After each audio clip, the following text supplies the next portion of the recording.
Welcome to the Business Blast podcast. I'm your host, Tyler Wagner. This episode is brought to you by Authors Unite. Authors Unite provides you with all the resources you need to become a successful author. You can learn more about Authors Unite and join the free community at authorsunite.com. Now, let's jump into the episode.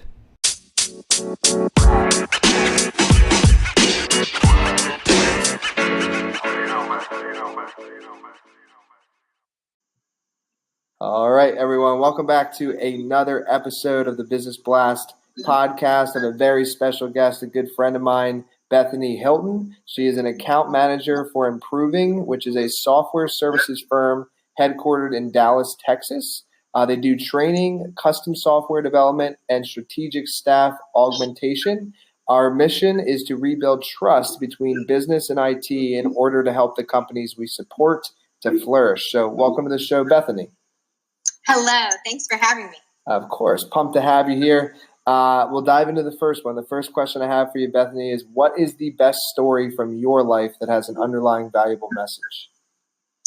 So the first thing that came to mind when you asked that question was kind of my career transition and how I came from being in a very small town with really just a high school degree to working in Dallas with amazing companies, big corporations, doing work that I love. And kind of that whole process over the course of the last almost decade is a pretty cool story where I really had mentors and advisors that started to support me as I realized I had a passion for business.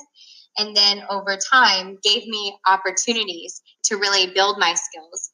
And that was huge because I didn't necessarily have access to the same resources that everyone else did as far as going to college and doing the whole 4-year degree and then internships and so on and so forth. And instead, I really got this kind of unique perspective on a career where I needed to take a level of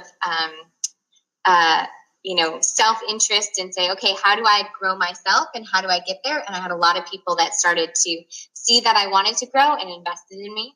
And so I would say that the underlying valuable message about that story is really the fact that you can create anything for your life if you're just willing to let others help you, ask for help, and really lean into the things that you desire for your life. And what is the most valuable piece of information we should know that's within your expertise or industry? So I am in technology sales and account management, working with the clients, spending a lot of time with people and interactions with them. And I would say that building relationships of trust is the most key thing you can do for your career, for your industry. It doesn't matter. Every company is going to be working with people. And so how you build trust through both intentions and capabilities is probably the most valuable skill that you can give yourself in your career. Because, and this is from the book, The Speed of Trust, but it talks about how the more trust you have built up in a relationship, the faster everything can move and the less it will cost. And so if you are trying to get deals done or you're trying to influence a change in an organization, the higher level of trust those people have in your capabilities to make change happen and also your good intentions that you want to see good things happen, not just for yourself, but for them. Those two factors, if you have them and you can build that high level of trust, you're going to accomplish way more than without it. And what's your best piece of overall business advice, so not necessarily industry specific? So it's still kind of in the same vein as the last question, but business is people. And so if you can learn to connect and you can learn to serve and understand people, this is going to give you that influence and wisdom and power that you're looking for in order to make good things happen. And so I would say get to know people, get to know yourself, because that's going to give you insight into how other people are wired since you're human too. So get to know people. And if you could give your younger self one piece of advice, what would that be? So I don't know if you know the song Vienna by Billy Joel. I do. I love it. Yeah, so he talks about how, like, slow down, you've got all this time, like, experience the world around you. And that's been really impactful for me. But I think sometimes I was driving so hard towards a future and that I missed my moments. And so really, even as everything that you're doing should be a foundation for your future, also realize that this is your future. You may not get a tomorrow. And so enjoy and appreciate every last moment you have. And it could tie in your opinion, what is the key to happiness? So actually, it could tie in. I don't know. I mean, I guess the idea of living in the moment, people could say that. But for me, I don't live in the moment enough to really stand with that philosophy yet. I'm still working on it. But I would say that a life in service of others is very fulfilling. So when you have those moments where you've helped somebody get a job, or you've given them a piece of advice that changed how they interacted with their children, or when you can see that the things that you've done with your hands and your mind and your work has made a difference for somebody else, I think that's where you find real joy. And what is the best book that you've read, and what was the number one thing you learned from that?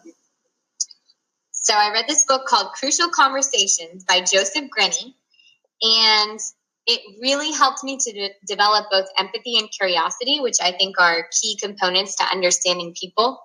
And so one of his basic premises was that everyone, no matter how crazy their behavior appears to you, they could be like, flipping tables in the local restaurant, like throwing things, doesn't matter. Whatever they're doing, somehow in their mind, that appeared reasonable and rational to them. And so once you can get to that realization that, oh my goodness, what I perceive as crazy to that person made sense, or they wouldn't do it. So then you can back up and say, what thought process or pattern would get them to this point where that makes sense?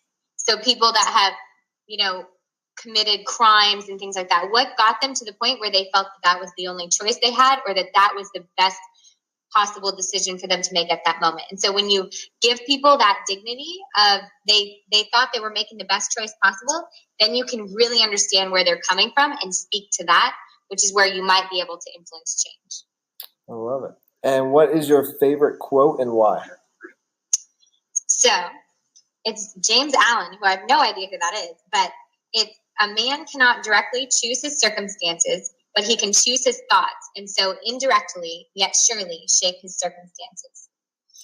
And I think that is so impactful to me because it talks about how we have so much more power than we realize. So we can't directly influence outcomes, but we can think about the way that we're approaching life, and we can change our behaviors. And that's what makes us different from animals, in that we're not just acting out of impulse. We have an ability to think through and make different decisions based on what we understand about the world. And so if we really think about what we're thinking about, and then think about how those thoughts are influencing our outcomes, I don't want to get too meta here, but as we think about that, we can really start to unpack what is a better way to approach this? What are different thoughts that might serve me better to reach the outcomes that I want? And how do I shift my mindset that will then shift my behavior? And that is big. And I knew this was going to be a good one. So thank you for coming on, Bethany. The last question I have for you before we let you go is, where is the best place for people to find you online? So you can go to BethanyHilton.com. I'm not blogging as much these days since I'm doing more speaking, but I hope to put up some of my speeches soon. And then also, if you find me on LinkedIn, Bethany Hilton is pretty easy. I'd be happy to connect with you there. But either one, I'd love to hear from you and kind of hear what your quotes are and what you're interested in. So. Perfect. Thanks again, Bethany. We appreciate you coming on. Yeah. The podcast you just heard was published with Anchor. Got something you want to say to the creator of this show? Send them a voice message using the Anchor app, free for iOS and Android.